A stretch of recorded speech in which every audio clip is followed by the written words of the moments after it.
I'd like you to describe a time when you had to give a talk to a group of people. This cue card is amazing for your score, if you know how to use it. What do most students get wrong? They describe the content of their talk. I talked about climate change. I said that pollution is bad. And that's wrong?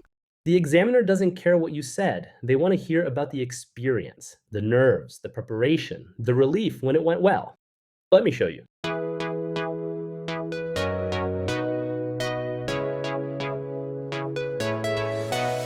Welcome back to IELTS Speaking Podcast. I'm Felicity. And I'm Anthony. Today's cue card is one that genuinely terrifies students: public speaking. Yeah, even thinking about presentations makes some people anxious.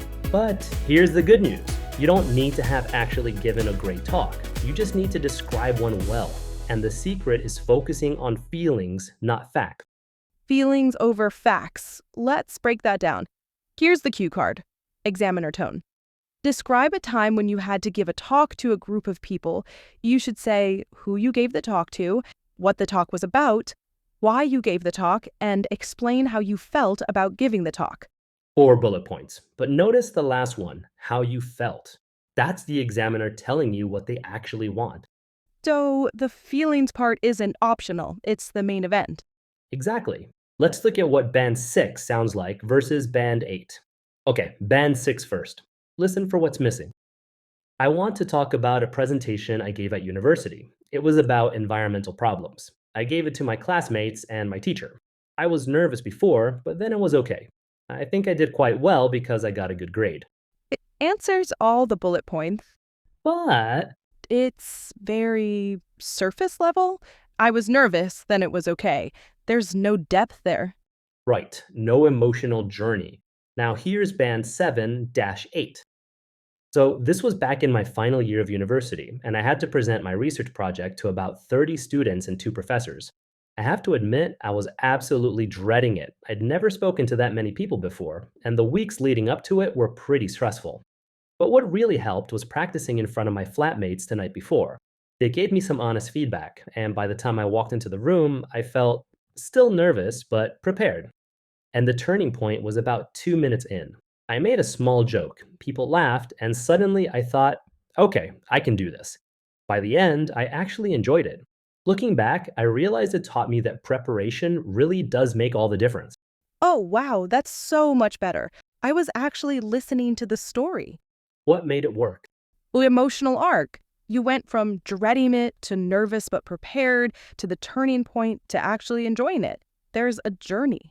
And the temporal markers, or time words I used? Yeah, the weeks leading up to it, the night before, by the time I walked in, about 2 minutes in, by the end, looking back, you're moving through time naturally. That's the structure. Dread to preparation to the moment, turning point, reflection. Works for any describe a time 2 card. So, how do students actually use this? What if they haven't given a talk? Fabricate it. Episode 5. Content doesn't matter, language does. Right, the fabrication principle. Pick any scenario: university presentation, work meeting, wedding speech, even a toast at a dinner party, or a halftime team talk with the basketball team. Then plug it into the framework. Engaged, walk me through the framework. 5 stages. Before, how you felt leading up to it. I was dreading it. I couldn't sleep the night before. Adding the anxiety phase. Preparation. What helped you get ready? What really helped was I practiced in front of Building confidence. the moment, walking in, starting to speak. By the time I stood up, the first few seconds were the Hansen Peak. turning point when things shifted. About halfway through, the moment I realized when someone asked a question, The breakthrough. reflection, looking back now. In hindsight, I'd say, looking back, I realized it taught me that, That's a complete emotional story in 5 beats. and it fills 2 minutes easily without talking about what you actually said. Okay, phrase drill time. Say these out loud with us. I have to admit, I was quite nervous. I have to admit, I was quite nervous. What really helped was What really helped was the turning point was when the turning point was when, in hindsight, I'd say in hindsight, I'd say, these four phrases can structure their entire answer. Steal them. quick wins. Number one, feelings over facts. Don't tell me what your talk was about. Tell me how it felt to give it. The emotional journey is what makes it interesting. Number two, use temporal markers. Beforehand, at first, by the end, looking back. These show you can navigate time in English. That's sophisticated. And it structures your answer naturally. Number three, end with reflection.